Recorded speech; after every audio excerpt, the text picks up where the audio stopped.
Assalamualaikum warahmatullahi wabarakatuh. Balik lagi barengan gua Muhammad Sam Prayoga. Kali ini kita akan membahas pentingnya pengetahuan sound buat kita ya.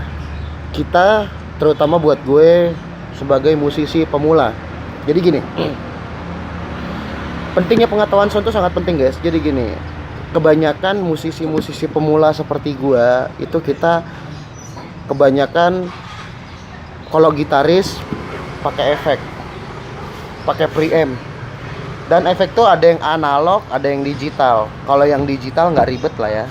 Yang ribet ini analog, kodok-kodokan atau mobil-mobilan. Jadi beberapa musisi gue temuin pas gue jadi soundman juga, efek itu gainnya segede-gede gaban. Jadi gini, kalian nggak perlu gain yang gede-gede banget, karena kenapa? Bisa di-up dari mixer ya. Jadi buat para musisi-musisi seperti gua ini, pakailah gain sound itu sesuai kebutuhan. Bukan ajang kalian buat gede-gedean, atau buat ajang kalian buat saling apa, dua gitaris saling gede-gedean nih. Satu gede, gua mesti gede juga, enggak. Semua itu butuh balance yang namanya dinamika ya. Jadi karakter gitar satu begini, karakter dua begini. Gitar satu misalnya ngelit, gitar dua misalnya ngeritem gitu. Jadi gain yang berbeda gitu ya.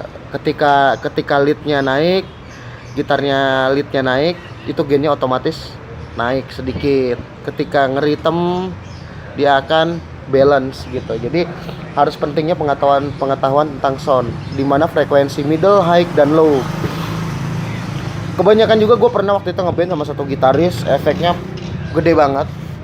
Dan lo tahu gue ngeband bareng, sampai gue omel-omelin tuh efek diinjek semua. Di situ kalau nggak salah ada equalizer, di situ ada overdrive, di situ ada turbo distortion, di situ ada metalcore, di situ ada modulasi flanger, di situ ada modulasi delay.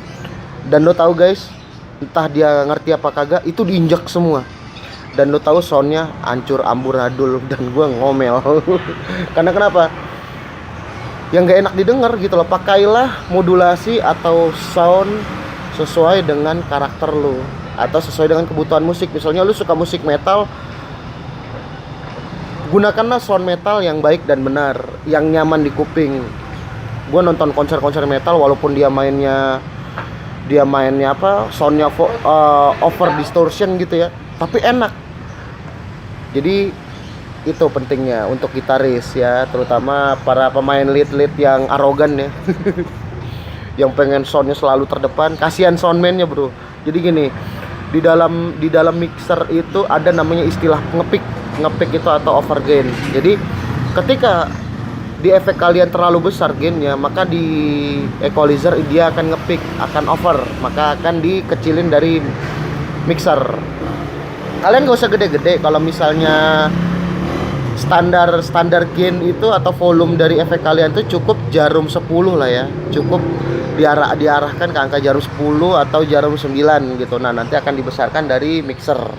Jadi nggak perlu sampai jarum 4 gitu overgain, tidak. Itu buat gitaris. Terus buat bassis, penggunaan preamp efek pada bass gue sah-sah saja gitu. Jadi lihat bassnya dulu. Kalau bassnya pasif, kalian boleh pakai preamp. Contohnya kayak Sans Am, terus MXR, Eden gitu ya. Kalian boleh gitu untuk menaikkan gain atau memperkuat karakter. Nah, yang memakai bass pasif juga boleh pakai apa namanya, pakai yang bass aktif ya. Bass aktif itu yang memakai baterai. Aktif itu dalam artian bukan aktif ngebos ya, tapi dia aktif memakai equalizer bassnya.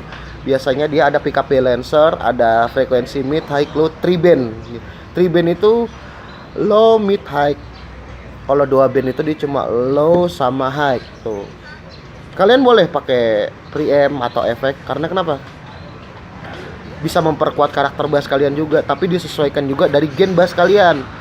Gitu. Jadi sesuai kebutuhan aja. Jadi kalian nggak perlu lah mentang-mentang kalian pakai efek gitu, kalian segede-gede gabat. Gue di mana-mana manggung pakai bass pasif aman-aman aja, karena gue tahu karakter sound gue dan kebutuhan sound gue tahu gitu. Oke, itu saja ya dari gue.